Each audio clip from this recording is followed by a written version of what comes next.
आगे का एजेंडा देख रहे हैं आप। आगे बढ़ेंगे एक बड़ी खबर के साथ। सूत्रों के हवाले से इस वक्त हमारे पास लोकसभा चुनाव को लेकर यह बड़ी खबर है।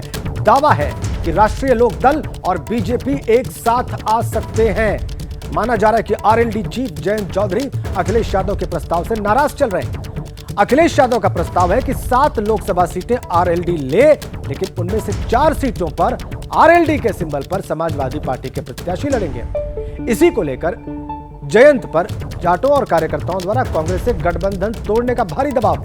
सूत्रों के मुताबिक एनडीए में आने पर 2 सीटों पर आरएलडी को चुनाव लड़ाया जा सकता है। 2 सीटें होंगी बागपत और मथुरा, और ये आरएलडी को दी जा सकती हैं एनडीए में। एक राज्यसभा की सीट भी राष्ट्रीय लोकदल को दी जा सकती है, अगर यह फॉर्मूला सभी पक्षों के द्वारा स्वीकार कर लिया जाता है तो। 2 लोकसभा सीटें बागपत और मथुरा देने की बात चल रही है आरएलडी को एनडीए में, और एक राज्यसभा सीट भी ऑफर करने की बात हो रही है। कुछ महत्वपूर्ण जानकारी आपको दे दें ग्राफिक्स के जरिए। क्या करेंगे जयंत, सवाल यह है। अखिलेश का ऑफर क्या है? राष्ट्रीय लोकदल को वो 7 लोकसभा सीटें दे रहे हैं। एनडीए का ऑफर है लोकसभा की 2 सीटों पर आरएलडी चुनाव लड़े। कौन सी? बागपत और मथुरा। ये एनडीए का ऑफर है। एनडीए में आने पर अखिलेश का ऑफर है आरएलडी के सिंबल पर समाजवादी पार्टी के 4 उम्मीदवार चुनाव लड़ें। 7 लोकसभा सीटें आरएलडी ले और उनमें से 4 पर समाजवादी पार्टी के, और राज्यसभा की 1 सीट का ऑफर है एनडीए के द्वारा। ये सारी बात है। हमारे सहयोगी आशीष कुमार सिंह इस वक्त हमारे साथ जुड़े हुए हैं। आइए उनके पास चलते हैं और उनसे समझते हैं कि जयंत की नाराजगी की खबरों में कितना दम है, और जो उनका नेगोशिएशन चल रहा है एनडीए कैंप के साथ, उससे जुड़ा अपडेट उनके पास क्या है आशीष?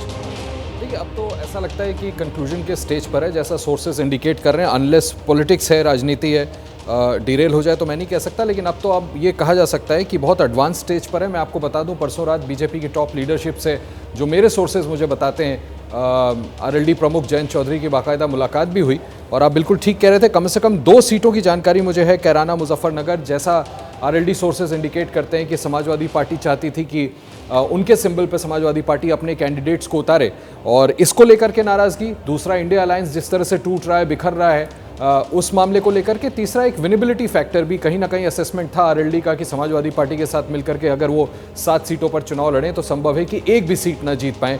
इस बीच ऐसी सूरत में बीजेपी के साथ निगोशिएशन शुरू हो गए हैं, और जिस तरह के इंडिकेशन से 3 से 4 सीटों पर बात चल रही है। एक राज्यसभा सांसद वो खुद हैं जयंत चौधरी, इसलिए संभव है कि एक राज्यसभा का पद उनको ऑफर कर दिया जाए, और 2 से 3 सीटों पर आरएलडी और बीजेपी के बीच में बातचीत बन जाए, और ये बहुत बड़ी खबर होगी। पश्चिमी उत्तर प्रदेश में आरएलडी अगर ये फैसला कर लेती है, जैसा कि लगता है, मैं फिर से अपनी बात दोहरा दूं कि तकरीबन तय है कि अब ये दोनों पार्टी मिलकर के चुनाव लड़ेंगे। और आप देखिए, इसी वजह से टाइट लिप्ड है इनके नेशनल प्रवक्ता भूपेंद्र चौधरी। मैंने उनसे प्रतिक्रिया मांगी, वो तक कुछ नहीं कह रहे हैं। जयंत चौधरी चुप हैं। सबको मेरी जानकारी के मुताबिक ये इंडिकेट कर दिया गया है कि अभी इस पर कुछ नहीं बोलना है अनलेस की आखिरी मोहर लग जाए। मैं पहले आपको बता दूं कि इसके पहले भी, कुछ महीने पहले भी आरएलडी ने बीजेपी की टॉप लीडरशिप से बात की थी जयंत चौधरी ने। बात तब बन नहीं पाई थी। अब ऐसा हमें संकेत मिल रहा है कि संभव है कि बहुत जल्द इस अलायंस की घोषणा हो सकती है। आरएलडी बीजेपी के साथ मिलकर के पश्चिमी उत्तर प्रदेश में लोकसभा चुनाव लड़ेगी।